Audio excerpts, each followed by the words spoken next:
మీరు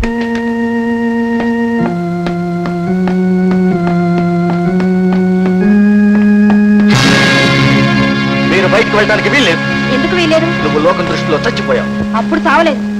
చావు నుంచి తప్పించుకొచ్చినా ఖైదీలై 4 గోడల మధ్య బ్రతుకుతున్నందుకు ఇప్పుడు చచ్చినట్టు అనిపిస్తోంది. పూల్లా మాట్లాడుకు. చెంచల నిజంగా చచ్చిపోయిందని నమ్మించడానికి రీటాని చంపాం. ఇప్పుడు మీరిద్దరూ షికార్లు కొడితే చెంచల్ని ఎవరైనా చూస్తే ఏమవుతుంది? నీ పథకాలు ఫలించడం కోసం నా సరదాలను నాశనం చేసుకొని నేను ఇక్కడ సజీవ సమాధి కావాలా? ఇంపాసిబుల్. కరెక్ట్. చెంచలా నేను సరదాగా షికార్లు కొట్టకపోతే ఆమె చావు నుంచి తెప్పించుకున్న ఫలితం ఏమిటి? You rock!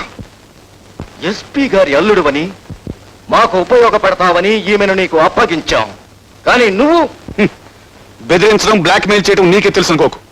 చెంచల హత్య కేసులో ఎస్పీ నువ్వు బ్లాక్ మెయిల్ చేస్తే రీటాను చంపిన హంతకుడిగా నిన్ను మేం బ్లాక్ మెయిల్ చేయగలం. జాగ్రత్త.